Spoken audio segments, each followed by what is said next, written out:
Hello বন্ধুরা, আশা করি আপনারা সবাই অনেক ভালো আছেন। আজকের ভিডিওতে আমি আপনাদেরকে দেখাবো কিভাবে এই ধরনের মোটু পাতলু ভিডিও বানাতে হয়। গত ভিডিওতে আমি আপনাদেরকে দেখাচ্ছি কিভাবে মোটু পাতলুর ইমেজ বানাতে হয়। এই ভিডিওতে আমি আপনাদেরকে দেখাবো কিভাবে মোটু পাতলুর পারফেক্ট একটি ভিডিও বানাতে হয়। তাহলে চলুন শুরু করা যাক। প্রথমে আমরা আমাদের মোবাইলে থাকা ক্যাপকাটে যাব, এরপরে নিউ প্রজেক্টে গিয়ে আমাদের সিলেক্ট করা একটি ব্যাকগ্রাউন্ড নিয়ে নেব। এরপরে আমরা আমাদের এই ব্যাকগ্রাউন্ডে নেওয়ার পরে আমরা যে মোটু পাতলুর ছবি বানিয়েছিলাম সেই মোটু পাতলুর ছবি সিরিয়াল অনুযায়ী দুইটি রাখবো। এরপরে আমরা এই দুইটি মোটু পাতলুর ছবিকে ব্যাকগ্রাউন্ড রিমুভ করে নেব। রিমুভ করা শেষ হলে আমরা সাইজ মতো রেখে দেব। রেখে দেওয়ার পরে আমরা আমাদের ব্যাকগ্রাউন্ডের সময়ের সাথে মিল রেখে দেব। এরপরে আমরা আমাদের এই দুই ভিডিওগুলোকে কপি করে পাশাপাশি রাখবো।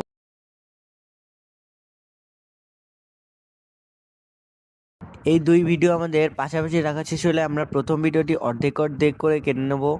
দ্বিতীয় ছবিগুলো আমরা অর্ধেক অর্ধেক করে কেটে নেব। এভাবে আমাদের দুইটি ছবি আমাদের কেটে নিতে হবে।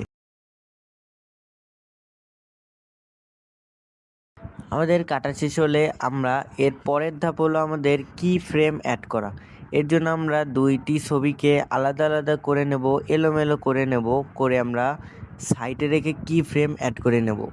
আর আপনারা যদি এই ধরনের কি ফ্রেম কীভাবে অ্যাড করতে হয় তা যদি আমরা না জানেন, তাহলে শেখার জন্য কমেন্টে বলতে পারেন, তাহলে আমি প্রফেশনাল কি ফ্রেম অ্যাড করার ভিডিও আনবো।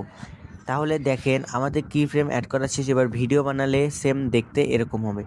এই ধরনের ভিডিও বানিয়ে ইউটিউবে যদি আমরা ছাড়ি, তাহলে আমাদের ইউটিউবের চ্যানেলের প্রতিটি ভিডিওতে মিলিয়ন মিলিয়ন ভিউজ আসবে। যদি আপনাদের বিশ্বাস না হয়, তাহলে ইউটিউবে গিয়ে সার্চ করবেন ভিএফএক্স কার্টুন উইথ ভয়েস, তাহলে দেখবেন আমার একটি চ্যানেল আসবে যেখানে 16,000+ ভিউ। সেখানে আপনারা দেখবেন এই ধরনের ভিডিও শর্ট বানিয়ে আমার মিলিয়ন মিলিয়ন ভিউ এসেছে। তাহলে এরপরে আমাদের এটা সাইজ শর্ট করে আমরা সেভে দেব, তাহলে আমাদের এই ভিডিওটি বানানো শেষ হবে।